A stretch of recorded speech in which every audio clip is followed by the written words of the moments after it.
What's up, folks? It's Dr. Remy LeBeau, and I'm coming at you once again from the X-Layer to provide you my thoughts, reaction, insight, overall joy of watching the 7th episode of The Defenders Season 1. The thing is culminating now to its big climax. I really like this episode. It was a lot of the heroes, but also a lot of the supporting characters, which maybe that's one slight weakness of the show, is that the supporting characters don't have much to do. But that's not necessarily an inherent weakness to the show, more of just like the nature of what this is, which is a sort of the climax to the entire Netflix universe that they've been building throughout all the series. So the fact that they're even able to have the characters in the show is sort of a nice sort of Easter egg-ish type of element, and they don't really need to have too much story, because if there was too much, then it might detract from the main story, which has a very sort of pronounced and self-contained flow to it that is very nice and doesn't feel like there's a lot of sort of filler and a lot of like kind of like, oh well, we need to take a moment to discuss these other things that are kind of not important but very subplot-ish. Like, we don't need all that stuff. It's like the main characters are most important and they're being focused on, but again, like we do have some of this like supporting character stuff. It's just great to kind of see, like, you know, Karen and Foggy, and then all of a sudden we have Misty, and then all of a sudden we have Claire, and then all of a sudden we have Colleen. You know, like a lot of jumping you know, through all these characters, and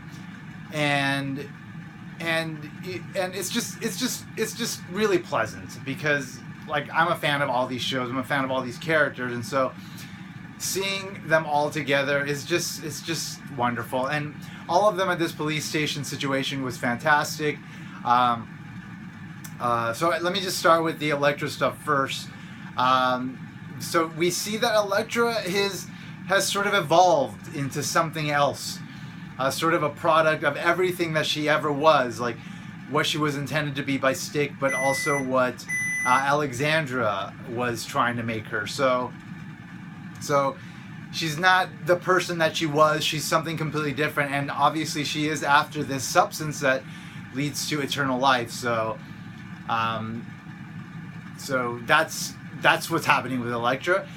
She's such a great actress, this chick. I don't know her name, but like she really pulls this character off. There's a lot of faces to this character, you know, like we have the old Elektra face, and then kind of the second part of the Daredevil Elektra who died, and then now we have this we have the sort of the cold assassin, but now we're seeing like this evolution of that.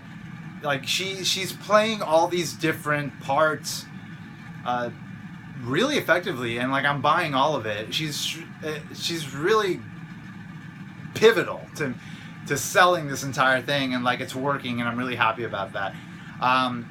Anyway, the stuff in the police station was really cool. Loved all the like Froggy and Karen stuff, and like this whole kind of like kind of back and forth, you know, with respect to like, is Matt gonna be Daredevil? Is he gonna be Matt? Like, should we be supporting him? Should we be detracting from him becoming this? Matt was very clear to Karen that this is my life now. So like, that's an important part of his evolution, where he's like starting to accept like this is who he is. Like, he is a hero, and now that he has these other heroes around him, he can really kind of wear that identity proudly and feel secure in it, and not just feel like he's doing some weird sort of vigilante thing that you know borders on what like the Punisher was doing. So love that like their individual character arcs are kind of like being fleshed out even throughout this climax series to the entire Netflix universe. There's a lot of thought being put into like these characters, and I love it. And even Danny Rand, like we see him like starting in his own series as just like a kid, and like here he's starting to mature a bit. Like it's not going too far, but like having all these characters around him, I think is going to really help him to like also kind of come into his own and kind of figure out who he is and have the confidence that he needs to be the hero that he's intended to be. Luke Cage is just a hero, and Jessica Jones is like, she's something really special. I love Jessica Jones, man. I love how she's like this alcoholic, but she's like also willing to like put her life on the line for people, and that conflict of like wanting to kind of just like be apathetic and empathetic, constantly playing inside of her is played so well by Kristen Ritter. And like we see it in this episode, you know, like when she's in the fucking subway and she takes that beer from that guy, she's like, it's been a long week. Love that fucking scene. Anyway, so really enjoyable stuff through the point where the heroes get to that building, right, that 20 circle lane or whatever it is, and they're confronted by the 3 remaining fingers of the hand.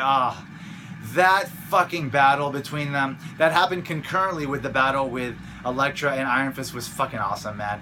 It had so much of that emotional resonance that I got with the Avengers, but I'm getting it here, and like they're spending like a 100th of what they spent on the Avengers. But it just goes to show, like, if you really develop like these heroes enough, and like we really can identify with them individually, when we see them in action, it has so much weight to it, and it just feels so authentic and wonderful. And especially for someone like myself, and I'm sure a lot of you that are big comic book fans and Marvel fans, like you can't help but just like feel the joy of watching these characters with so much fucking power, just like unleashing it upon, you know, worthy adversaries. And that was the coolest part to me, like seeing like Madame Gao like fucking really go all out, because it's been hinted at and we've kind of seen a shadow of what she can do, but like here we're really seeing it. Like she's got some weird psionic power, or maybe like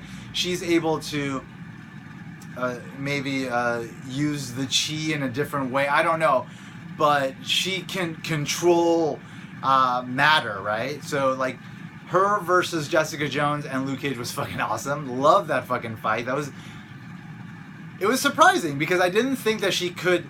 I thought that she could hold her own against maybe one of them, but both of them, she held her own against both of them. It just shows what a badass Madame Gao is, but also what badasses Jessica Jones and Luke Cage are. They're both freaking fantastic.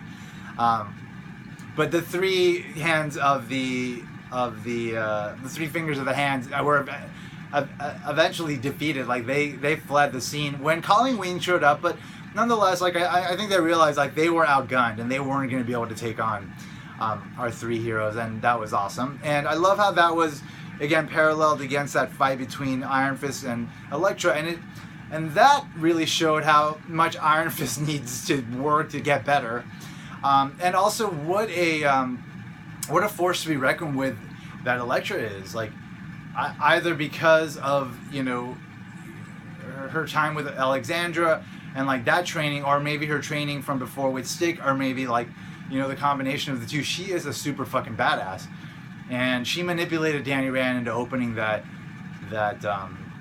doorway into wherever. I don't know. At the end, we pulled up from where Danny Rand was, and you kind of saw some trails, and maybe it was Kunlun. Maybe, like, remember Kunlun was gone when he went to look for it at the end of his series. So did this doorway take us to Kunlun? Are we finally in Kunlun, or is this just like some weird like temple that's below this building where this substance exists? I don't know. We're about to find out in the final episode of The Defenders. It's bittersweet. I'm looking forward to the climax, but I don't want it to end because I fucking love this shit. But fortunately, we've got Punisher coming up. We've got Jessica Jones Season 2 being filmed right now. I'm sure Luke Cage, Daredevil Season 3, Iron Fist Season 2, all of those are coming. So this is not over by a long shot, and I'm loving it, and I can't wait for more, and that's that. Anyway, thanks for checking out my video. Thanks for checking out my channel. If you haven't already done so, you can subscribe down there somewhere. And as always, I'd like to remind you, if you haven't already, put an X in that box, folks, because ain't nobody checking me. Ain't nobody checking me, folks. Take care. See you soon. Bye-bye.